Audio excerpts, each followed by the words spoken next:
There's very few fictional characters or pieces of work that we can say they actually changed the world, but Superman is one of those few characters where if he was never created, the world literally wouldn't be the same. While there were other works that predated him and laid the groundwork for the genre, it was Superman who popularized and solidified the superhero archetype itself, and his impact when he debuted in 1938 was massive and immediate, because by 1940 he was already appearing in other media with a really successful radio show, and later on in 1941 Superman would appear in the classic and fantastic theatrical cartoons made by Fleischer Studios, marking the character's first appearance in the big or small screen, and being the start of a cinematic history spanning decades, filled with amazing works of art made and unmade. So in this video, I want to take a look back at Superman's long history in movies and TV by using the iceberg format, going through Superman's many live-action and animated adaptations, from cancelled projects, controversies, to obscure forgotten pieces of media. We're gonna cover a lot of stuff. I made this iceberg as a result of my research. I had a lot of fun making it. I'm a lifelong Superman fan, but I still learned a lot of fun facts about Superman that I never would have known if I hadn't started this project. So if you enjoy this iceberg and video, I'd really appreciate it if you could subscribe and leave a like. If you're new to the channel, I make videos on comic book movies and TV shows, and if y'all enjoy this video, I'll of course make more icebergs in the future.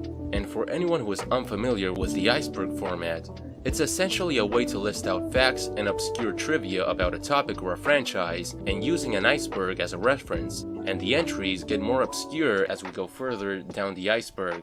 Got it? Good. Let's get started.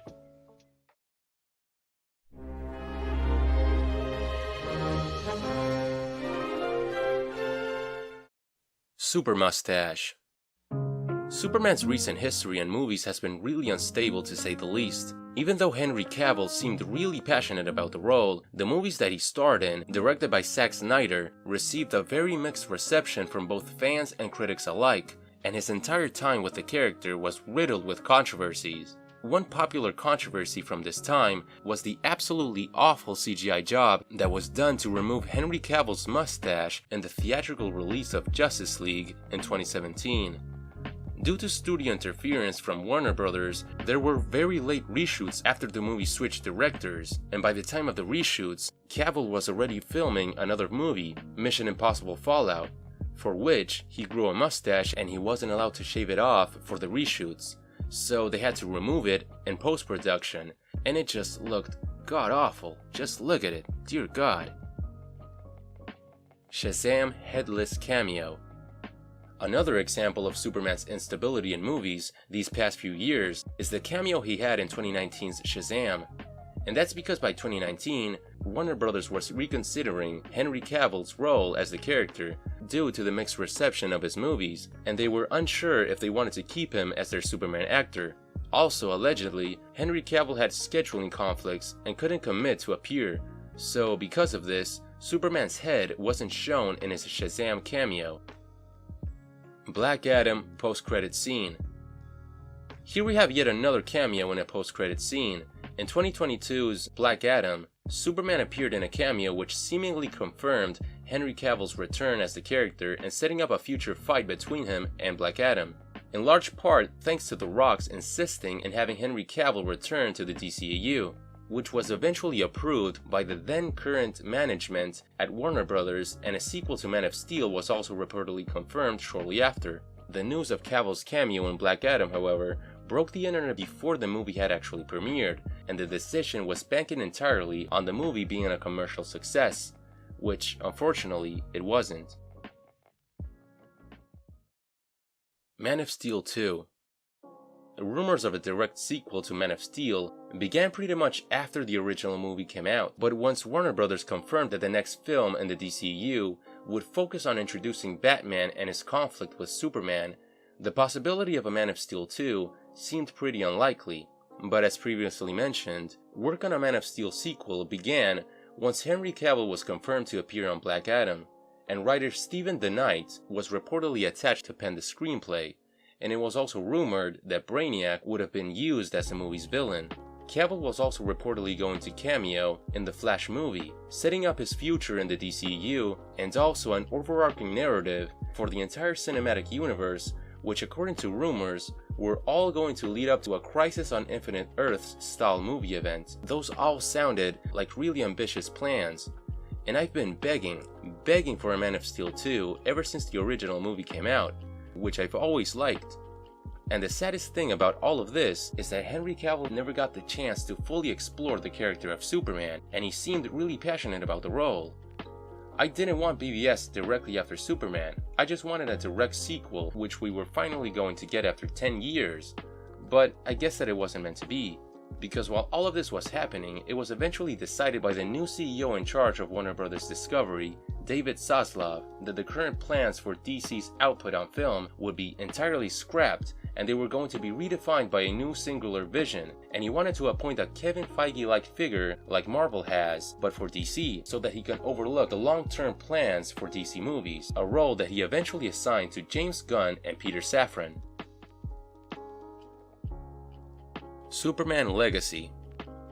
After Man of Steel 2, and all of the planned future DCEU movies were scrapped, James Gunn and Peter Safran made a new plan for a slate of future movies in a rebranded DCU, a slate which was eventually revealed, and we found out that now, instead of Man of Steel 2, we'll be getting a new movie called Superman Legacy, which is going to be written by James Gunn and is going to be the fresh new start of the DCU, and it will focus on a younger Superman still early in his career, and it will apparently take inspiration from All-Star Superman by Grant Morrison. Most likely they're not going to adapt the story, but I can see them taking some thematic and tonal inspirations from it, and I'm all for it, honestly. Superman Lives. Back during the late 90s, Warner Bros. Started development on a new Superman movie called Superman Reborn, which was going to loosely adapt elements from the comic book storyline The Death of Superman, with Superman dying and coming back to life during the film. Later on, Kevin Smith was brought onto the project and renamed it Superman Lives. A number of other screenwriters wrote new drafts for the script, and eventually Tim Burton was attached as the movie's director, with Nicolas Cage being casted as Superman. The movie was also going to feature the first live-action adaptations of Brainiac and Doomsday, and the different scripts had other crazy ideas like a giant spider and a fusion between Lex Luthor and Brainiac. However, the project was later put on hold after too much time had passed without any development and the budget was still ballooning, so the movie was ultimately cancelled. Years later, a crowdfunded documentary called What Happened to Superman Lives came out in 2015, and it's really fascinating. If you have the time and are still interested in this entry, I highly suggest you check it out. Fleischer cartoons. In 1941, we got to see some of the finest animated work ever produced, the Superman theatrical cartoons made by Fleischer Studios, and I'm not exaggerating one bit when I call these shorts some of the greatest animation ever.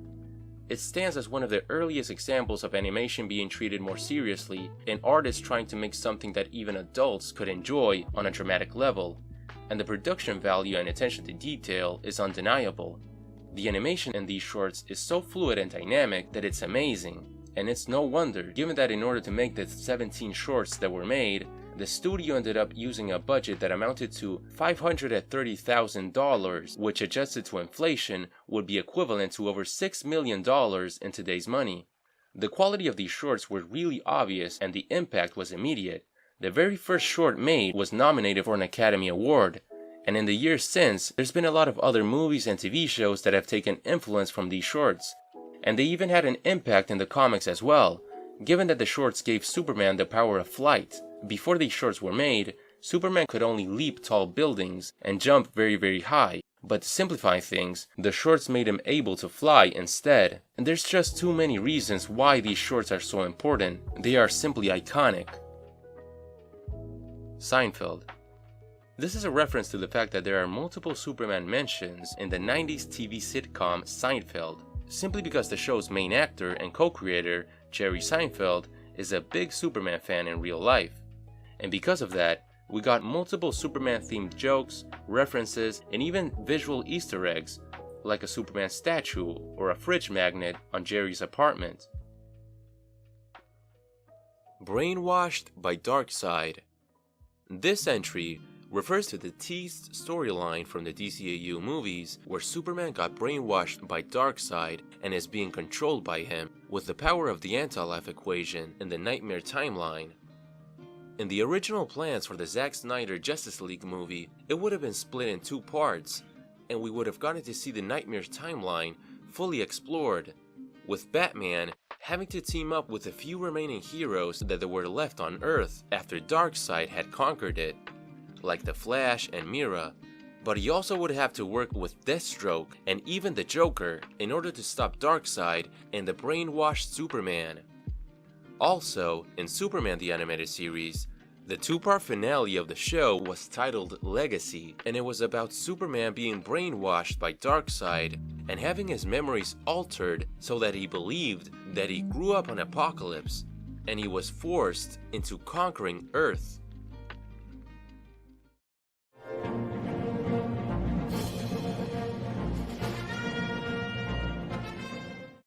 My Adventures with Superman. This refers to an upcoming new animated series that's gonna start airing on Adult Swim later on this year. It's being described as a serialized coming-of-age story that's gonna follow young adult versions of Superman, Lois Lane, and Jimmy Olsen. A number of concept arts have been released so far, and also a short teaser. I'm personally really excited to see My Adventures with Superman. It's been almost 20 years since we've had an animated series focusing on Superman, and everything we've seen from the show up until this point looks very promising, so hopefully we get to see it soon. I Am Legend, Superman and Batman cameo.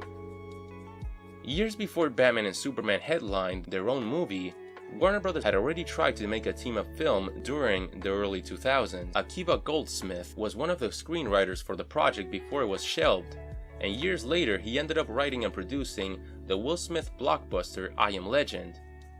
During the movie, there's a scene where Will Smith's character is walking across a deserted Times Square, and there's a giant billboard promoting a Batman and Superman movie. Now this wasn't a tease for the 2000s team-up movie we never got to see. Since the movie was shelved, Akiva Goldsmith and I Am Legend's director thought that it would be a fun Easter egg to include a little nod to this failed project, without knowing that Warner Brothers would end up making the movie a decade later. Batman vs Superman Asylum.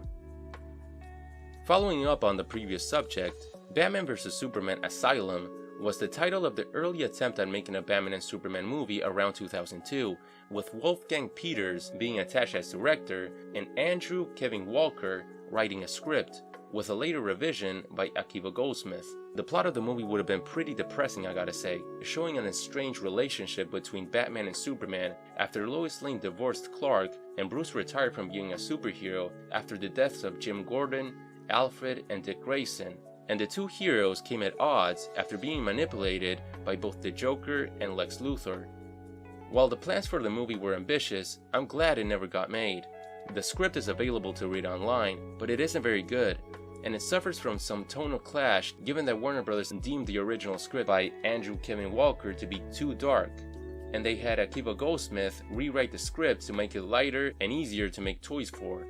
Akiva Goldsmith, by the way, was the screenwriter for Batman and Robin, so yeah. Superman Flyby. Back in 2002, Warner Brothers was developing a new Superman movie reboot titled Superman Flyby, with a script written by J.J. Abrams. The entire script is available online, as well as a number of concept arts, and the movie would have included the death and resurrection of Superman, as well as some revisions to the Krypton lore and the history of Jor-El. Lex Luthor would have also been portrayed as a government agent obsessed with UFOs and aliens, and there was going to be a twist where Luthor was going to be revealed to be a surviving Kryptonian living undercover on Earth. Brett Ratner was later attached as a potential director, and one of the many actors they were considering casting as Superman was Henry Cavill, years before Man of Steel. Ultimately, however, the film wasn't made, and we later got Superman Returns in 2006. Adventures of Superman. One of the earliest adaptations that made a big impact and played a huge part in popularizing Superman even further was the Adventures of Superman TV show, which aired from 1952 to 1958. The show is well known for casting George Reeves as Superman, who had debuted as the character 1 year earlier in the 1951 movie serial Superman vs. the Mole Men, and the TV show was ultimately cut short, in part due to George Reeves passing away in 1958, and also John Hamilton had passed away, who played Perry White on the show. Ben Affleck's Superman. In 2006, the movie Hollywoodland hit theaters, and it was based on the life and untimely death of George Reeves, as well as the production of the 50s Superman show, and Ben Affleck starred as George Reeves. This is a pretty cool fact, since Ben Affleck would go on to play Batman years later in the DCU. Supergirl movies. Back in 1984, there was a Supergirl movie, which was actually a spin-off of the Christopher Reeve films, with Helen Slater playing Supergirl. The movie was a box office bomb, and it isn't generally well regarded, but it does stand as one of the earliest examples of a female-led superhero film. Years later, Supergirl would get her own solo TV show in the CW network, and in the movie side of things, Supergirl is said to have a role in The Flash, and before the Discovery buyout of Warner Brothers and James Gunn's current DC plans, there was a time where the Flash movie was going to reboot the DCU in such a way where afterwards there would be a new female trinity being the main heroes of the DC movie universe, comprised of Wonder Woman, Batgirl, and Supergirl. And this version of Supergirl was also going to have her own solo movie, but the new James Gunn plans ultimately seem to have changed all that, and once he revealed his DC movie slate, he announced a new Supergirl movie subtitled Woman of Tomorrow, based on the comic book with the same name written by Tom King. So either way, in the coming years, we're gonna have a lot more Supergirl in the movies. The CW Crisis on Infinite Earths. During the mid-2010s, the CW network made a TV crossover event with its different Arrowverse line of shows and a loose adaptation of the classic comic book storyline, and it had a cool multiverse gimmick of being able to have surprise guest appearances from different actors who've played DC heroes in previous movies and TV shows, like the classic voice of Batman from Batman the Animated Series, Kevin Conroy, playing a version of Batman in the event, and Superman actually had 3 different past versions of himself make appearances in the event. Because we got to see Tom Welling's return after Smallville, we saw Brandon Routh's Superman with an awesome Kingdom Come inspired costume, and we also saw Tyler Hoechlin from Supergirl, who later on got a new show called Superman and Lois after the event. All in all, some really cool stuff. The Iron Giant.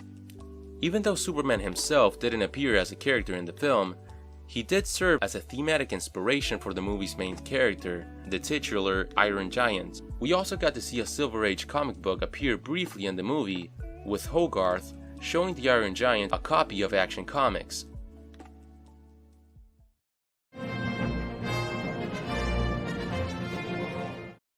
DC Nation Shorts.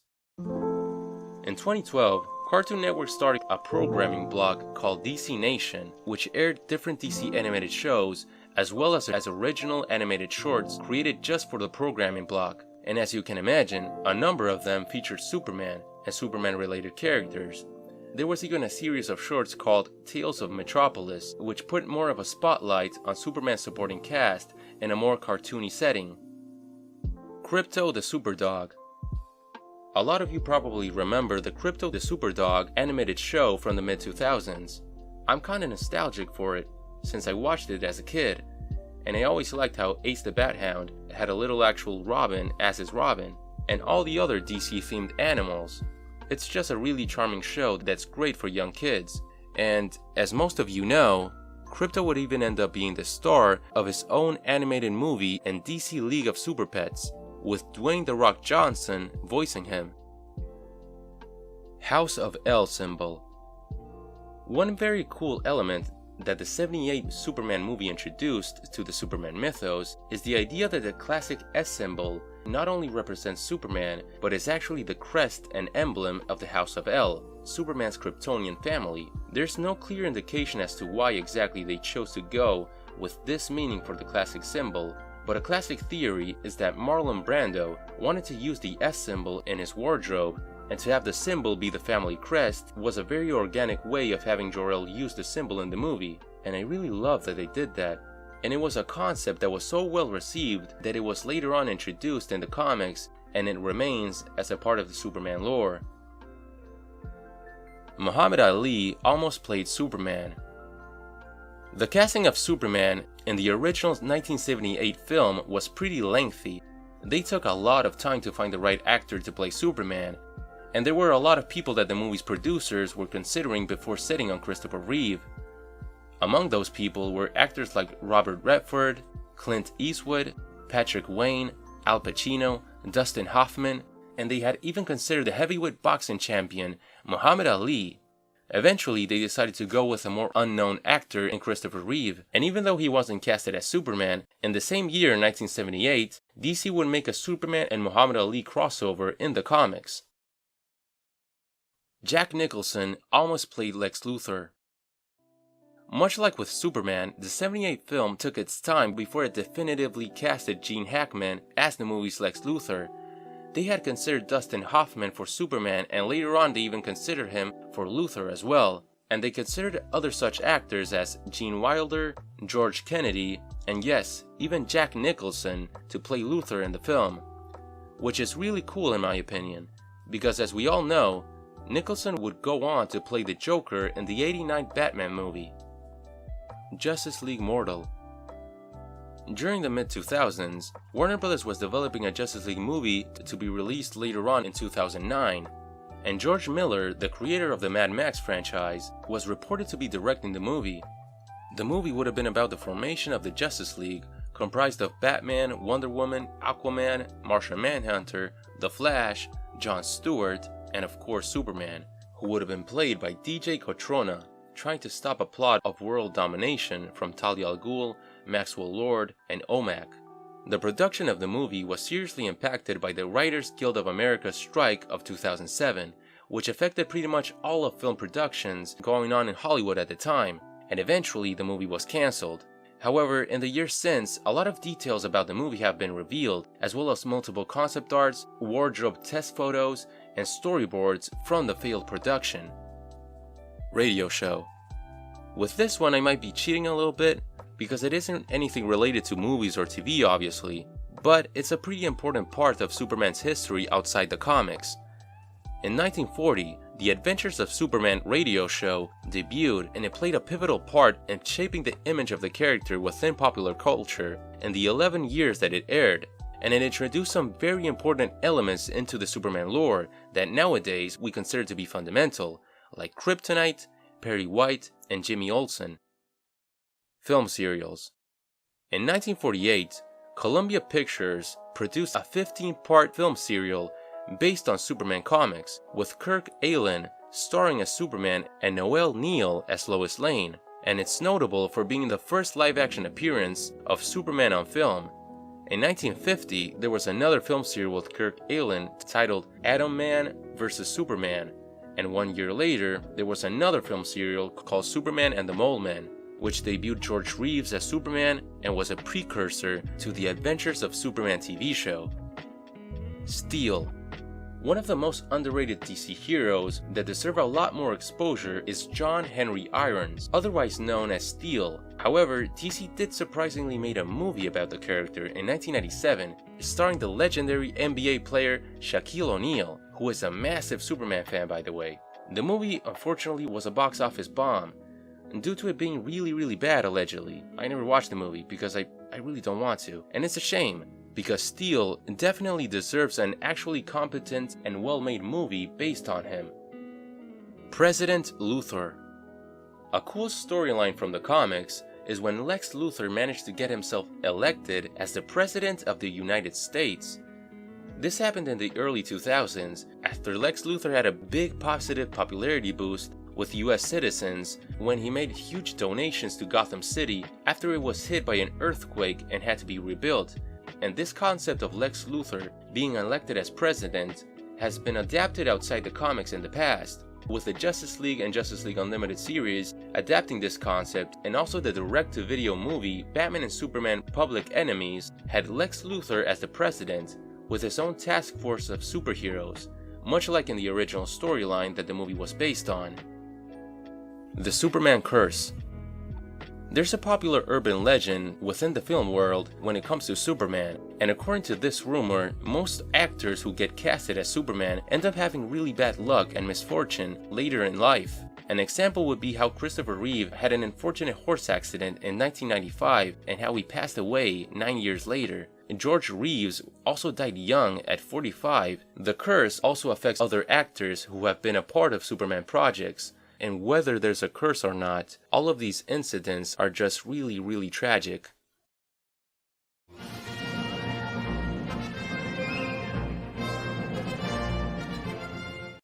The animated series, Jack Kirby and Stan Lee homages.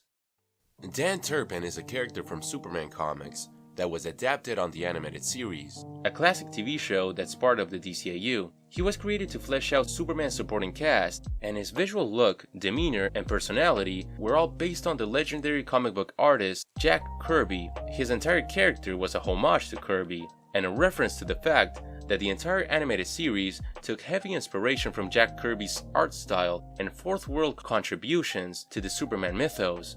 Stan Lee also had a quick reference in the show, given that he appears in the background of Dan Turpin's funeral. Justice League in the animated series. If you watch the animated series, you probably remember that near its final seasons, the show started introducing different DC superheroes who had never appeared in the DCAU before, seemingly laying the groundwork for a future Justice League appearance in the universe. And allegedly, the show's producers were considering making a Justice League animated series once they finished work on Superman.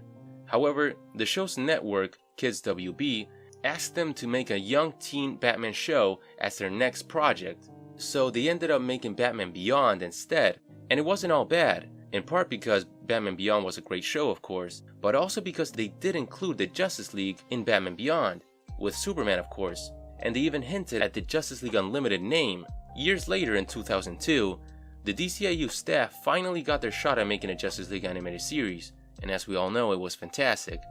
Prior to all of this though, even before Superman the Animated Series started production, the show's staff was considering making the show's format into a team-up Justice League Spotlight sort of show, with Superman teaming up with different DC superheroes in each episode, kinda like Batman the Brave and the Bold. They had even made concept arts of different DC superheroes in the 90s DCAU art style, and we would have gotten to see Superman team up with characters like The Question, Dr. Fate, Nightshade, Vixen, and many others. The animated series' original 40s look. During the early development of the animated series, they were considering using an art style which was much closer in line with the original art style they had used in the early seasons of Batman the Animated Series, with a more Art Deco style with influences from the 1940s and film noir, and the Fleischer Superman cartoons in particular. The animated series Superman almost had an identical design to his 40s shorts, and they had even made a number of concept arts in this style. However, they later decided that it would be best to develop an entirely new look for this new Superman show, to separate it artistically from Batman the Animated Series, and revamp the style they had created with that show to make it easier to animate. So they actually mainly took influence from Jack Kirby's angular and dynamic style, and they developed a more minimalist and futuristic Art Deco style when compared to BTAS. And later on, once Batman the Animated Series returned under their New Adventures name, they updated the show's look to the new art style introduced in Superman. Superman and Lois' wedding. Despite being one of the most famous fictional couples, Lois Lane and Clark Kent didn't get canonically married in the main DC continuity until 1996, where they made an event for their wedding that was created to coincide with the wedding of the characters in the Lois and Clark TV show, which was currently airing at the time, and that mainly focused on Superman and Lois' relationship. Superman Family cancelled cartoon. During the mid-2010s, Cartoon Network was considering making a Superman Family animated series, focusing on Superman and Lois Lane raising their son Jonathan Kent, with Krypto of course. Animation director Vinton Hewitt pitched the show to Cartoon Network, but it was ultimately rejected. I actually already made a video breaking down all that we know about the show, so if you're interested in knowing more, I'll leave a link to the video in the description. Superboy 80s show. One of the less adapted aspects of Superman outside the comics is his time as Superboy in his younger years. In the pre-crisis continuity, Clark Kent had adventures in Smallville under the identity of Superboy. However, this Superboy era of the character has been largely forgotten, since it was taken out of the main continuity after Crisis on Infinite Earths happened. Still though, from 1988 until 1992, DC produced a show called Superboy, precisely taking inspiration from this era of the character, having a young Clark Kent played by John Newton in the first season and later on by Gerard Christopher, having adventures as Superboy alongside Lana Lang. Also, the Superboy actor from season 1, John Newton, also provided the voice of Superman in a fan animation made by animator Rob Pratt called Superman Classic, which is an amazing piece of animation, and I highly suggest you check it out. Legion of Superheroes cancelled Season 3. Legion of Superheroes is an animated series that started airing in Kids WB in 2006, released around the same time as Superman Returns, and it was meant to take advantage of Superman's exposure. The show lasted 2 seasons, and it was a very fun show, but it was sadly cancelled, and it's one of those short-lived superhero cartoons that ended on a cliffhanger, and the last episode of Season 2 teased the return of the original evil Brainiac in an evolved state. The producers of the show also revealed that there would have been a 3-year time skip between the seasons, and they would have introduced new characters like Wildfire, Shadowlass, and even Supergirl. Kill Bill's speech. This entry refers to a monologue that happened in Kill Bill Volume 2, where the villain of the movie gives his perspective on Superman and how he was born as Superman, with that being his real self, and the identity of Clark Kent is merely Superman's critique on humanity as a whole, and that's why there's such a distinction between Superman's confident and charming demeanor and Clark Kent's usual awkward personality, because that's how he sees humanity, as weak, insecure, and cowardly. This perspective is pretty flawed, given that in reality, Clark Kent is the real persona. Even though he was born as Kal-El, and Superman is his birthright, Superman is more so his full potential being realized. That's why Clark acts more noble and confident when he is acting as Superman, because he is upholding and representing his virtues. But in reality, the actual person is still Clark Kent. He's a humble kid who grew up in a farm, in a completely mundane part of the world, who became as kind-hearted as he is thanks to the positive influence of the Kents. He's not acting as a human being, he is a human being. Of course, this whole negative speech on Clark Kent makes sense if you consider that this is supposed to be the villain's take on how he sees Superman's way of being. So in that way, it would make more sense.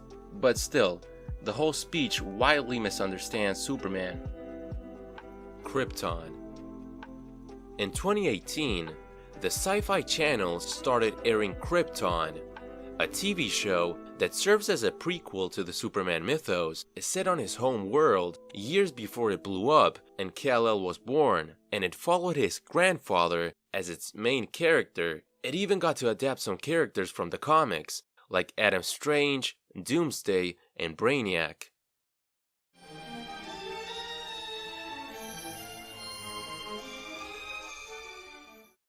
Metallo and BVS. Did you know that we almost got to see Metallo in Batman v Superman? They had considered using him as a villain in the movie, and he was going to be the man who lost his legs during the battle between Clark and General Zod, and he blamed Superman because of it, leading him to seek revenge, and Lex Luthor taking advantage of that by cybernetically enhancing him and turning him into Metallo. And while I don't personally like the design present in these concept arts, I really hope to see Metallo in a live-action Superman movie one day. It'd be awesome. Smallville Season 11. Smallville Season 11 refers to a comic book series which continued the storyline from the show after its end, showing the adventures of Clark Kent, who has now fully transitioned from the Blur identity into finally becoming Superman, and it featured characters who never got to appear in the show. Solo Luthor movie. Back in 2019, after the release of the Joker solo movie, multiple online news outlets reported rumors of Warner Bros. Considering a solo Lex Luthor movie, seeing that Joker proves that a villain movie could be financially successful, and the rumors said that they were considering adapting the President Luthor storyline, showing Luthor's rise and fall from an intelligent and awkward kid to a corrupt businessman who ended up being president. And honestly, I would absolutely love for DC to make this movie as an Elseworlds project. It has so much potential.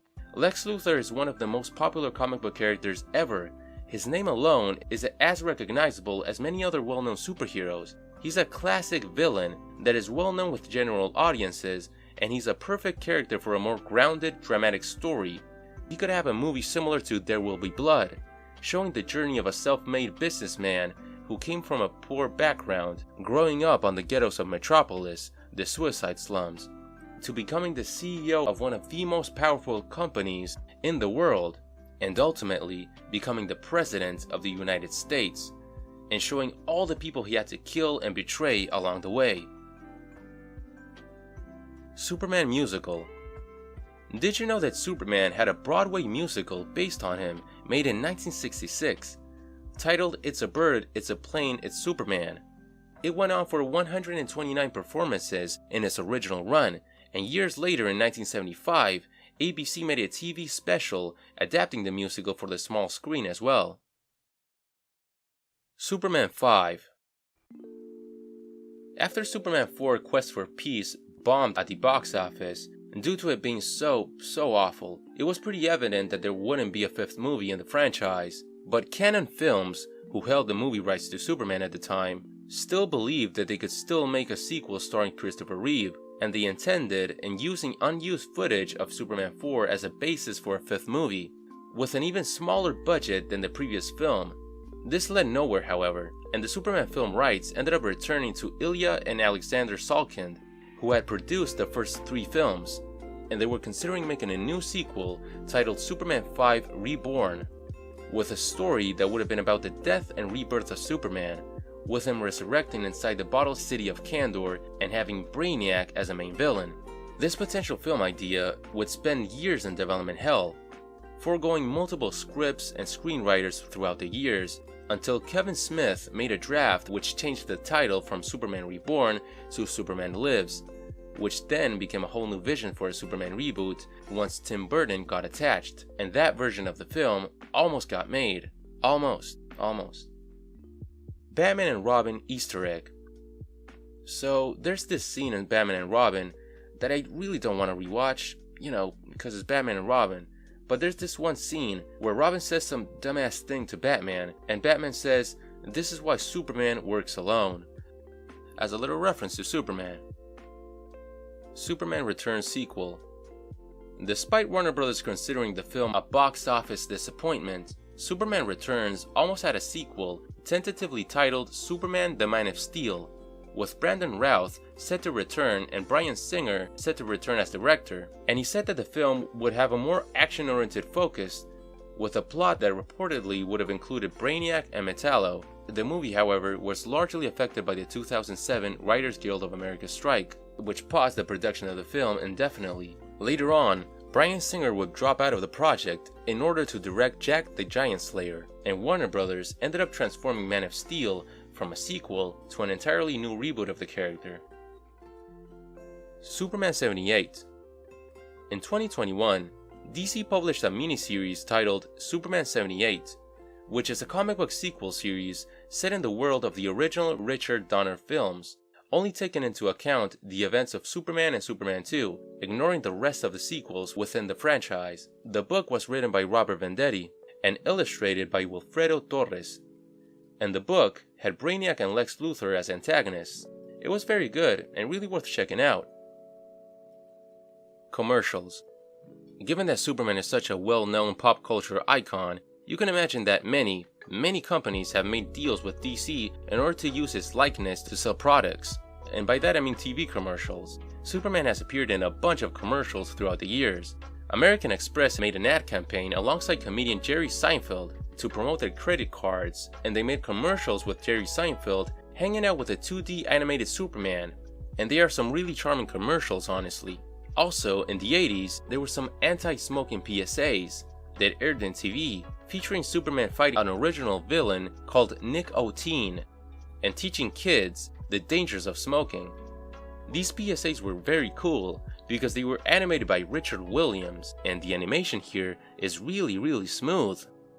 But those of course aren't the only commercials that Superman has appeared on. Far from it, there's a lot more, like this Burger King commercial for example. And here's George Reeves in a Kellogg's commercial, and here's Christopher Reeve promoting a Canon camera. Also, around 2012, Superman and the Justice League appeared in a TV promo for Target. And there's still even more Superman commercials out there, of course. I don't know how many, but probably a lot. Filmation Superman. Production company Filmation began developing Superman cartoons starting all the way back in 1966 with the production of The New Adventures of Superman, which was the first Superman animated series made for television, and the last time that people had gotten to see an animated Superman before this was in the 1940s Fleischer theatrical cartoons. The New Adventures of Superman aired on CBS, and the series also included shorts based on the adventures of Superboy. Also, starting in 1967, CBS would also start to air the Superman/Aquaman Hour of Adventure, which was a 60 minutes anthology show that included shorts based on different DC heroes, mainly Superman and Aquaman of course, but also the Atom, Teen Titans, Green Lantern, The Flash, Hawkman, and the Justice League. And for many of these characters, this Filmation series was their first animated debuts outside the comics.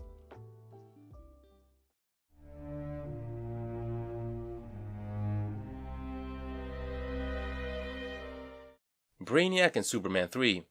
Richard Donner had expressed interest in making more movies within the Superman franchise, and had he worked on a third film, he reportedly would have used Brainiac as a main villain. Donner would unfortunately drop out from the series during Superman 2's production, and later on, producer Ilya Salkind wrote an early draft for the third film, which included Brainiac, Supergirl, and Mr. Mxyzptlk. Ultimately, none of these ideas were used for the movie in the end, and Superman 3 mostly had entirely new characters unrelated to the comics. J.J. Abrams and Ta-Nehisi Coates movie. It was reported in 2021 that prolific writer Ta-Nehisi Coates was writing a script for a new Superman movie envisioned to have a black actor as the lead, and J.J. Abrams was set to produce. This was all reported on before David Zaslav assigned James Gunn and Peter Safran as heads of DC Studios. But according to Variety, the project is still in development despite the internal changes at Warner Bros. Discovery, so I guess time will tell whether or not we end up seeing this project get made. Michael B. Jordan HBO Max series. Also in 2021, Collider reported that about a separate project focusing on a black Superman. It was revealed that Michael B. Jordan and his production company Outlier Society are developing a limited series for HBO Max based on Val Zod, a character introduced in the New 52 era of DC, and was one of the last Kryptonians from Earth 2 who became the second Superman in that universe. We don't know that much about this project currently, so I guess that as with the last one, only time will tell if they get to see the light of day. And if I can give my personal opinion here, while both Val Zod and Calvin Ellis are cool characters, I really like their appearances in Earth 2, Multiversity, and Justice League Incarnate. But honestly, if you gave me the choice, I'd much rather see an Icon movie before any of those two projects, because Icon, and all of the Milestone characters really, are awesome and deserve to be way more popular than they are. Smallville and Supernatural cancelled crossover.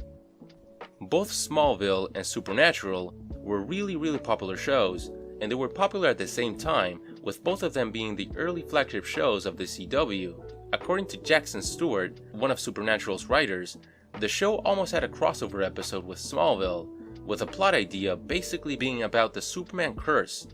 Sam and Dean would end up investigating why all the actors who play Superman end up dying. They also realized that Tom Welling is next in line to die, given that he was currently playing the character, and they tried to save him. That idea honestly sounds pretty hilarious. Ruby Spears cartoon. An overlooked animated show is Superman's 80s cartoon. In 1988, CBS started airing a Superman animated series produced by Ruby Spears Animation, an animation studio that had previously made other comic book shows in the past. And the show is notable because it took a lot of inspiration from the post-crisis reinvention of the character as envisioned by John Byrne, and it helped in modernizing the image of Superman by adapting these then new elements which nowadays are mainstays in the lore, like for example portraying Lex Luthor as a corrupt businessman instead of a mad scientist.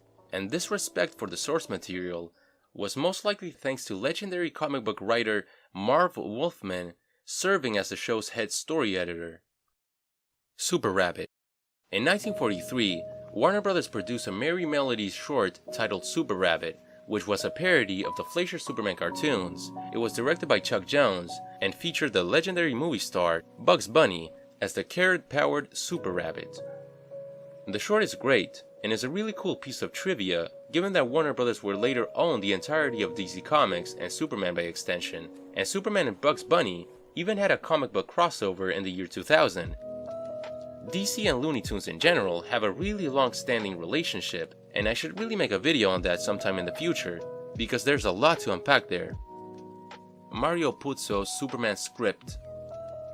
Did you know that Mario Puzo, the writer of The Godfather, had actually written an early draft for the '78 Superman movie? He wrote 2 drafts, with the second one being 309 pages long, and the story was split in the middle, since Superman 1 and 2 were famously shot back to back, and the plots of both films were conceived simultaneously. Mario Puzo's version of the story had some notable elements, like Lex and Superman working together to defeat Zod, Jimmy Olsen discovering that Clark is Superman, and Superman's mother, Lara, would have also appeared in the film alongside Jor-El, both of them being AI versions of themselves. Later on, different writers would come on to modify the Superman script, but it's still cool to know that the writer of The Godfather actually worked on a Superman movie. Bruce Wayne and Lois Lane. So, Batman and Superman are known to be good friends, even though DC and Warner seem to love putting them against each other in versus stories and creating unnecessary tension between the two. One of the lamest ways writers try to create conflict between these two has been to make Bruce Wayne and Lois Lane romantically involved in multiple interpretations. In the comics, the DCAU, and even the DCEU, where the original plans for a Justice League sequel from Zack Snyder included a romantic subplot where Bruce Wayne got together with Lois Lane after Superman had died. This is hilarious, man. A big aspect of Justice League was Bruce Wayne feeling sorry and regretful for how badly he treated Superman before his death. So he felt so bad that he slept with his girlfriend, and the plan was for Bruce to even get Lois pregnant. In my opinion, this concept is just foul, man. I love Batman, but he is a rat. Writers need to stop writing Batman as a rat. He's always getting involved with his friends' girlfriends. Lois Lane, Black Canary, and worst of all, Barbara Gordon. Whenever writers write Batman as someone who is capable of sleeping with the daughter of a friend and the girlfriend of his adoptive son, you know you got a problem. It's just lame. It's creepy and it's lame. Same thing with sleeping with your dead friend's girlfriend, man. What the fuck?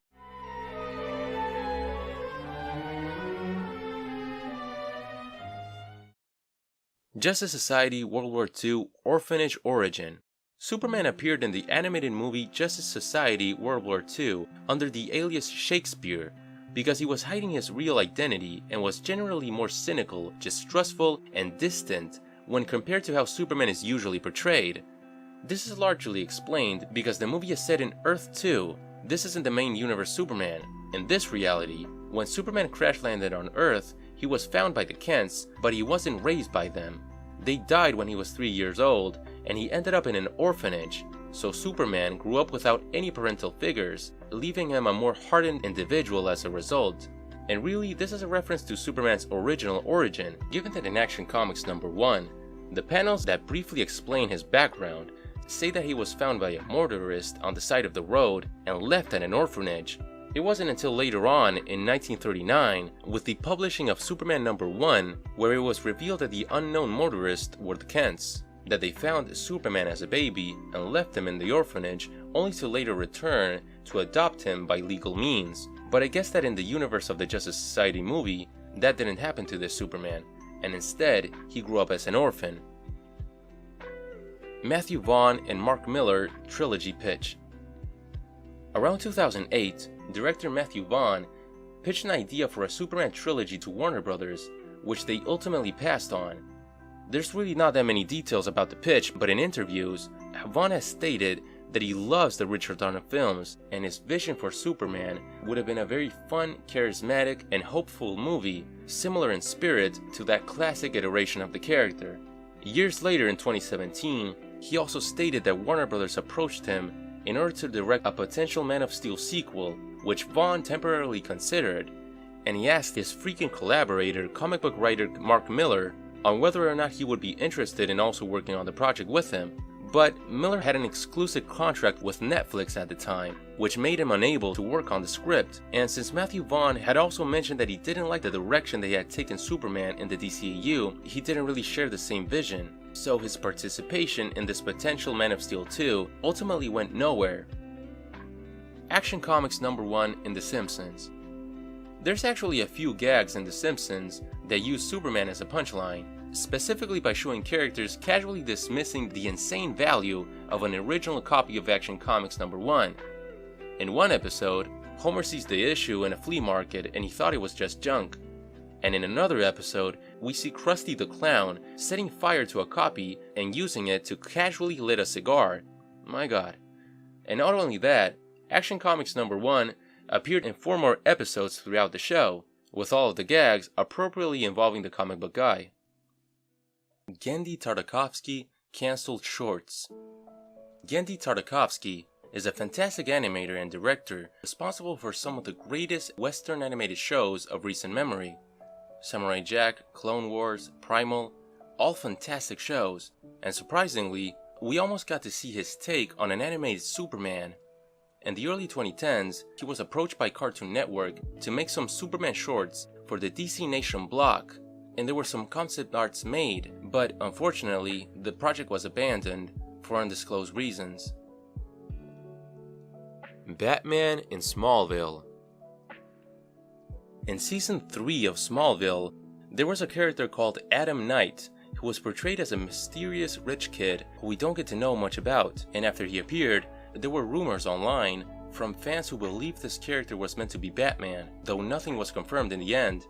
And later on, once the show finished, Batman ended up debuting in this universe in the Smallville Season 11 comics. Before all of this though, even before Smallville was even conceived, Tall and Robbins Productions, the studio that ended up producing Smallville, was developing another show based on the early years of a young Bruce Wayne before he became Batman. A series outline for the show was created, with a number of scripts and an overarching storyline for multiple seasons being planned out, but Warner Brothers ultimately passed on the show, and the idea was eventually morphed into Smallville.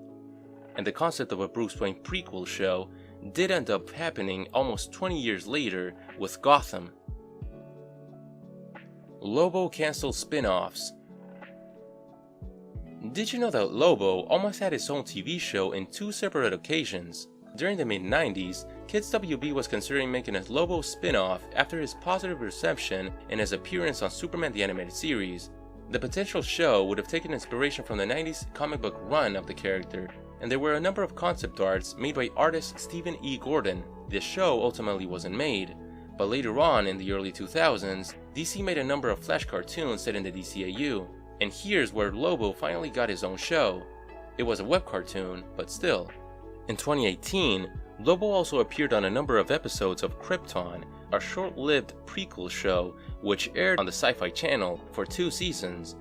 This portrayal of the character was received positive enough that there were reports of the Sci-Fi Channel considering making a Lobo spin-off from this show, but it ultimately went nowhere.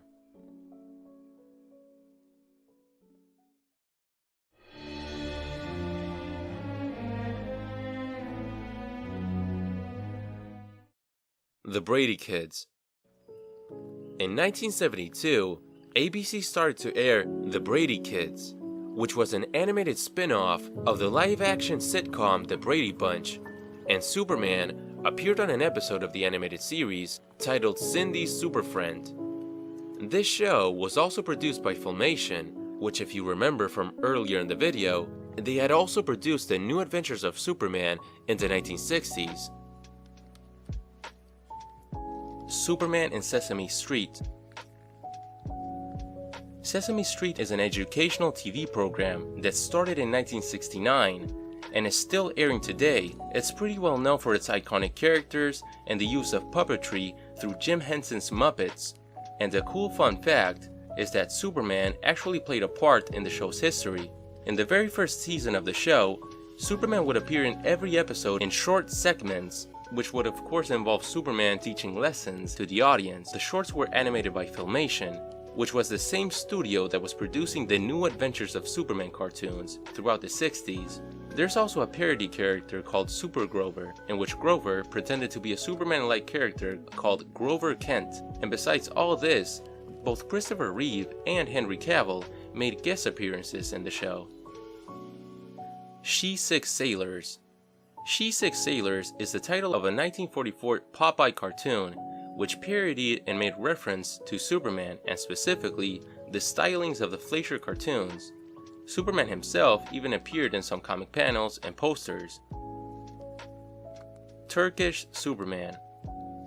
There's been a number of unofficial Superman films made in Turkey. The first one of these would be 1967's Killing in Istanbul, where a man is granted the powers of different gods and the ability to transform himself into Superman by shouting the magic word Shazam. Yes, Shazam.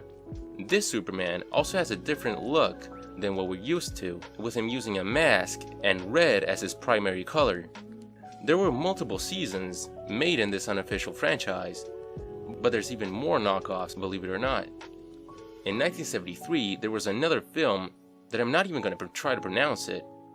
Following this in 1979, to capitalize on the Richard Donner film, they also released an unofficial movie called The Return of Superman, with this one featuring a more visually recognizable Superman as the lead.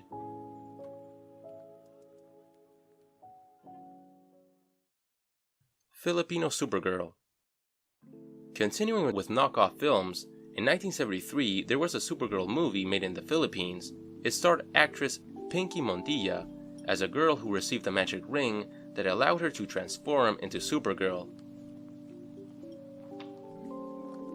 Smallville animated series. In 2021, there started to be some rumors circulating online about an animated revival of Smallville, and later on, both Tom Welling and Michael Rosenbaum both confirmed that an animated series is in production according to them, and in 2022, they continued giving updates saying that it's still in active development, though we haven't seen or been revealed any official announcement just yet. Still though, it'd be awesome if this project were to happen. Jordan Vogt Roberts' Red Sun movie.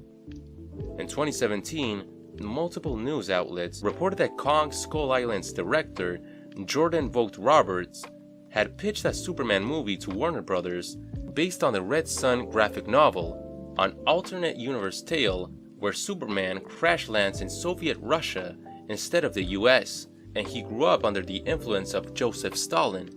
It's a great story, and Jordan Vogt Roberts made the pitch because he believed that general audiences were ready to see alternate interpretations of their favorite characters in Elseworld stories. However, this was years before Warner had even made their Joker movie, and saw the potential that Elseworld stories have, so at the time they passed on the idea. Still though, Red Sun has received both a motion comic and an animated film adaptation, which are pretty good in my opinion, but it would still be awesome to see the graphic novel be turned into a live-action movie. The Adventures of Superboy. After the tragic passing of George Reeves in 1959, producers of The Adventures of Superman were still interested in continuing with the show despite the tragedy. They tried to convince Jack Larson, the actor of Jimmy Olsen in the show, to continue the series as Superman's pal Jimmy Olsen, but Larson declined out of respect for George Reeves.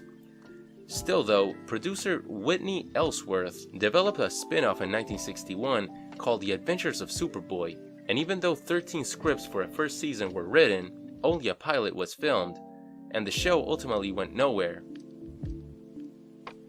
Super Pup. Yet another attempt at a spin-off that the Adventures of Superman producers tried to move forward with was a very bizarre idea called Super Pup, which reimagined the Superman stories as having humanoid anthropomorphic animals, using puppetry and having the actors in suits. So this wasn't a Crypt of the Dog show. I mean, Super Pup was called Bark Bent. Only a pilot was ever filmed, but it never aired on TV, and the project was abandoned in the end. Super Friends: Death of Superman. Did you know that years before DC made news with killing Superman in the comics by the hand of Doomsday in 1992, there was an episode of the Super Friends in 1985 which dealt with the death of Superman, where Superman had seemingly died after being poisoned with kryptonite, and they even held a funeral and everything. He didn't die, of course, you know, it's a kids show, but it still stands as one of the most memorable Super Friends episodes.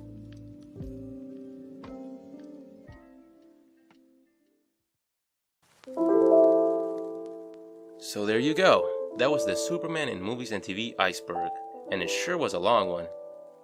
This is by no means a definitive list of all the cool facts about Superman and his long history on the big and small screen. It's just an iceberg that I made for fun with all the obscure information that I personally know about the character and that I could find out within my research, and I learned a lot from doing this iceberg. But by all means, if you know any fun facts that you feel should have been included in the iceberg, please let us know in the comments, and just let us know what you think about Superman in general. I had a lot of fun making this, and I hope you enjoyed watching it. Thank you so much for watching till the end.